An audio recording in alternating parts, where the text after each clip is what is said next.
አብርሃም እንግዲህ ችግሩን መፍታት እንዳልቻለ አንድ መረጃ ደርሶኛል። ምክንያቱ ደግሞ ሁላችሁም የምታውቁት በተለይ ከሄርሜላ ጋር የጀመረውን ግንኙነት እንግዲህ በጭራሽ ሊያቆም አልቻለም። አሁንም እንግዲህ ተደብቆ ከሄርሜላ ጋር እንደሚገናኝም አንድ መረጃ ደርሶኛል። ስለሱ ጉዳይ በደንብ አርጌ በዚህ ቪዲዮ እነግራችኋለሁ። ስለዚህ እንግዲህ ለዚህ ቻናል አዲስ ከሆናችሁ ከወዲሁ ሰብስክራይብ ማድረግ እንዳይረሳ። አዲስ ካልሆናችሁ እንደተለመደው ቪዲዮአችን ላይክ አድርጉ፣ ሐሳብ አስተያየታችሁን ኮሜንት ስር አስቀምጡልን። ወደ ጉዳያችን እንግዲህ ከሰሞኑ እጅግ በጣም ተስፋ የሚሰጡ ነገሮች ሲፈጠሩ ነበረ። በተለይ እንግዲህ ሩታ እጅግ በጣም ደስተኛ ሆና ብዙ ነገሮችን እያሳለፈች ትገኛለች። እንግዲህ አብርሃም በተለይ በትናንትናው ዕለት ቪዲዮ በተለቀቀው ላይ አልተገኘም ነበረ። እሱ ብቻ አይደለም እንግዲህ አንድ ያሰበው ነገር እንደነበረና በዛን ሰዓትም በተለይ ከሄርሜላ ጋራ ጊዜ እያሳለፈ እንደነበረ አንድ መረጃ ደርሶናል። እሱ ብቻ አይደለም እንግዲህ ሄርሜላም በደንብ አድርጋ ይህንን ጉዳይ ማሳወቅ ትፈልጋለች፣ ወይም ደግሞ አብርሃምና ሄርሜላ እንዳልተለያዩ በደንብ በሶሻል ሚዲያ ሼር እያደረገች ትገኛለች። ለብዙ ሰው እንግዲህ እያደረሰች ትገኛለች። ምክንያቱ ደግሞ እንደምታውቁት ሄርሜላ ያሰበችውን ነገር ከማሳካት ወደኋላ ስለማትል ነው። ይሄ ነገር እንግዲህ ከባድ ይሆናል ብዬ ነው ማስበው። በተለይ ሩታ በዚህ ሰዓት በጣም እንዳትጎዳ እፈራለሁ። ምክንያቱም ከዚህ በፊት ያሳለፈችው ህይወት እጅግ በጣም ከባድ ነበረ። በአብርሃም ምክንያት እንግዲህ ያልቀመሰችው ፍዳ የለም። አሁን ላይም ይህንን በድጋሚ እንዳትገባበት ወይም ደግሞ እንግዲህ ችግር ውስጥ እንዳትገባ ከወዲሁ በተለይ አብርሃምን በደንብ ማስጠንቀቅ ያስፈልጋል ማለት ነው። አብርሃም እንግዲህ ነገሮችን አስተካክላለሁ፣ ሁሉንም ነገር በደንብ አድርጌ ወደ በፊቱ እመልሳለሁ ብሎ ቃል ገብቶ ምሎ እንግዲህ አሁንም ያንኑ ነገር እየደገመው ይገኛል ማለት ነው። እንግዲህ ያገኘሁት መረጃ መሰረት በተለይ ከሄርሜላ ጋራ ተደብቆ በየጊዜው ማለት ይቻላል ይገናኛሉ። መገናኘት ብቻ አይደለም ቪዲዮ ይሰራሉ። ቪዲዮም ሰርቶ በሶሻል ሚዲያ እየለቀቁ ይገኛሉ። ምን ላይ ካላችሁ እንግዲህ ቲክቶክ ላይ በተለይ እጅግ በጣም ብዙ እየለቀቁ ይገኛሉ። እንግዲህ ሄርሜላ ወደ ራሷ መመለስ አልቻለችም፣ አብርሃምም ወደ ራሱ መመለስ አልቻለም። ስለዚህም እንግዲህ በማይሆን መንገዶች እየተራመዱ ይገኛሉ ማለት ነው። በተለይ በዚህ ጉዳይ ላይ ሩታ ልትጎዳ ትችላለች። ሁላችንም የምናውቀው ጉዳይ ነው። ሩታ እንግዲህ ደስታን በትንሽ ቀናት ውስጥ ወደ ሀዘን እንዳይቀየርባት አሁኑኑ አብርሃም የጀመረውን እጅግ በጣም የሚያስጠላውን ነገር እጅግ በጣም ከባድ የሆነ ባህሪውን መተው ይኖርበታል ብዬ ነው ማስበው። እንግዲህ አብርሃም ይህንን ነገር ይተዋል ወይም ደግሞ ይቀየራል ብሎ ለመናገር ራሱ እጅግ በጣም ከባድ ነው። ድፍረት ያስፈልጋል። በተለይ አብርሃም ይቀየራል ብሎ ለመናገር እጅግ በጣም ድፍረት ያስፈልጋል ብዬ ነው ማስበው። ምክንያቱም አብርሃም ለመቀየር ፍላጎት አለው ወይ ነው የመጀመሪያ ጥያቄ እንግዲህ። ምክንያቱም ሁሌ ማለት ይቻላል አያደርግም። አድርግ የተባለውን ነገር በፍጹም ሲያደርግ አይተን አናውቅም። አታድርግ የተባለውን ነገር ደግሞ ሁሌ ማለት ይቻላል እየተነገረው እንግዲህ እንዳታደርግ እየተባለ በተደጋጋሚ እያደረገ ይገኛል። ሶ እንግዲህ በጣም ሊጎዳት ይችላል ብዬ ነው ማስበው ሩታ። ስለዚህ እንግዲህ ሩታ መጠንቀቅ ይኖርባታል። እስከዛሬ ድረስ እንግዲህ በጣም ብዙ ነገሮችን አሳልፋለች።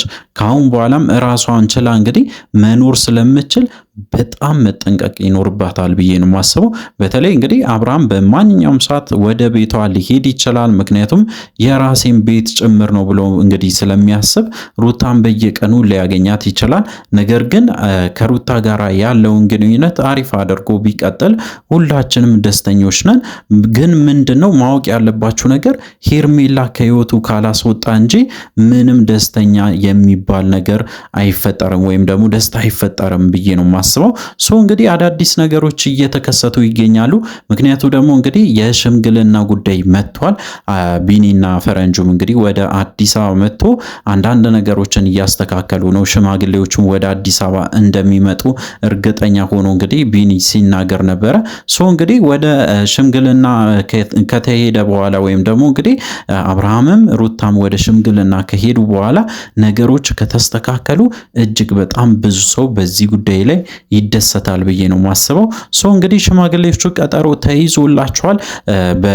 በአርብ ዕለትም እንደሚገቡ በጣም ሲወራ ነበረ። በዛሬ ዕለትም እየገቡ እንደሚገኙም በደንብ በስፋት ሲወራ ነበረ። እንግዲህ ያው ሽማግሌዎቹ ቦታው ላይ ደርሶ ነገ እንግዲህ በሚገርሙ ሁኔታ ቪዲዮ ይለቀቃል ማለት ነው። ሽማግሌዎቹ ከሩታም ከአብርሃም ጋራም ይገናኛሉ። ያላቸውን ችግር በደንብ አድርጎ ከፈቱ በኋላ እንግዲህ ነገሩ በሰላም ከተጠናቀቀ ወይም ደግሞ ነገሮች ከተስተካከሉ በቪዲዮ በደንብ አድርጎ ለዩቲዩብ ወይም ደግሞ እንግዲህ ለኦዲየንሱ ያደርሳሉ ብዬ ነው የማስበው። ሶ እንግዲህ ምንድነው የቀረው ነገር ምን አለ? እስከ ዛሬ ድረስስ ለምንድነው ህይወታቸውን ማያስተካክሉት ብላችሁ ለጠየቃችሁት እንግዲህ የሽምግልና ጉዳይ ግዴታና ግድ ሆኖ ስላለ ነው። ምክንያቱ ደግሞ ይህንን ጉዳይ እነ አቤልም እነ ብሩክም አይፈልጉትም። ግን ምንድነው እዚህ ጋር ግዴታ አቤልም ብሩክም ተሳትፎ ነገሮችን ከመሃል ወጥቶ በተለይ አብርሃምን ሰላሙን እንዲያገኝ ሄርሜላም የራሷን ህይወት እንድጀምር ምክንያትም መንገድም ስለሚሆኑ ሽምግልና ደግሞ እንግዲህ አብርሃምና ሩታን ለማስታረቅ ግዴታ ስለሆነ ይህንን ሽምግልና እነሱ ባይወዱትም ቢወዱትም ይካሄዳል ማለት ነው። እንግዲህ ሽምግልናው ላይ የሚሳተፉ በጣም ብዙ ሰዎች አሉ። ከዛም ውስጥ በተለይ የአብርሃም አባት ወይም ደግሞ ጋሽዬ ሁላችንም የምናውቀው በተለይ በንግግራቸው እጅግ በጣም ቁጣቸው ሁላችንም እናውቃለን። እነሱ እንግዲህ ይገኛሉ ብዬ ነው የማስበው። ምክንያቱም እንግዲህ እነሱ እንደሚገኙ ከዚህ በፊትም በተደጋጋሚ ማለት ይቻላል ሲናገሩ ነበረ። ሶ እንግዲህ ነጋሽዬ ከተገኙ እጅግ በጣም ደስ የሚል ጊዜ ያሳልፋሉ ከሽማግሌዎቹ ጋር ብዬ ነው የማስበው። በተለይ ሽማግሌዎቹ ነገሮችን ቶሎ እንዲያቀሉ በደንብ ያደርጋሉ እንግዲህ ጋሽዬ ብዬ ነው የማስበው። ሶ እንግዲህ በጣም ትልቅ ስህተት እየተሳሳተ ነው አብርሃም። አሁንም ድረስ አርፎ አልተቀመጠም። ይህንን ነገሩን የሚቀጥል ከሆነ እንግዲህ ነጋሽዬም ሽማግሌዎቹም ይህንን ሽምግልና ያቆማሉ ብዬ ነው የማስበው። ሶ እንግዲህ አብርሃም አሁንም ቢሆን አሁንም እድል አለክ። እድልን በደንብ አድርገህ ተጠቀም። በተደጋጋሚ የምታደርጋቸው ነገሮች እጅግ በጣም ከባድ ስለሆኑ አሁን ላይም እንግዲህ ስህተትን እየሸፈንክ መሄድ የለብም። ስህተትን በግልጽ ተናግረ ካሁን በኋላ አላጠፋም ብለ ወደ ራስ ህይወት መመለስ ይኖርብሃል ብዬ ነው የማስበው። ሶ እንግዲህ አብርሃም የምታደርጋቸውን ነገሮችን አቁም። እሱ ብቻ አይደለም እንግዲህ ሄርሜላ መልእክት ማስተላለፍ እንፈልጋለን። ለሄርሜላ በተለይ እጅግ በጣም የማትወጪ ነገር ውስጥ እንዳትገቢ። እጅግ በጣም ከባድ ሁኔታ ውስጥ ትገበያለሽ። እነሱ ከሆኑ እንግዲህ መጋባታቸው ወይም ደግሞ ተመልሶ አንድ ላይ መሆናቸው የማይቀር ጉዳይ ስለሆነ በደንብ ብታስቢበት የተሻለ ነው ብዬ ነው የማስበው። እንግዲህ ሄርሜላ ካሁኑ ተጠንቅቀሽ በተለይ ከነሱ ህይወት ወጥተሽ አራዳ ሆነሽ ሁሉንም ነገሮች በራስሽ መንገድ ብትመሪው የተሻለ ነው። ከዚህ ህይወት በተለይ መውጣት ይኖርበሻል ብዬ ነው የማስበው። ያንን ነገር ደግሞ ማድረግሽ ግዴታ ነው። ካላደረግሽ ደግሞ ነገ ችግር ውስጥ ትገበያለሽ። ስለዚህ ካሁኑ ማድረግ እንዳይረሳ።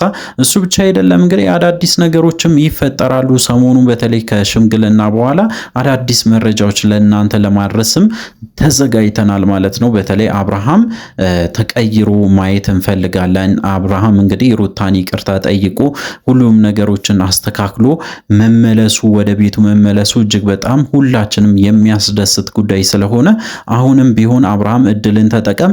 እኛ ደግሞ በቻልነው መጠን እንግዲህ ለእናንተ ቶሎ ቶሎ ለማድረስ ሞክራለን።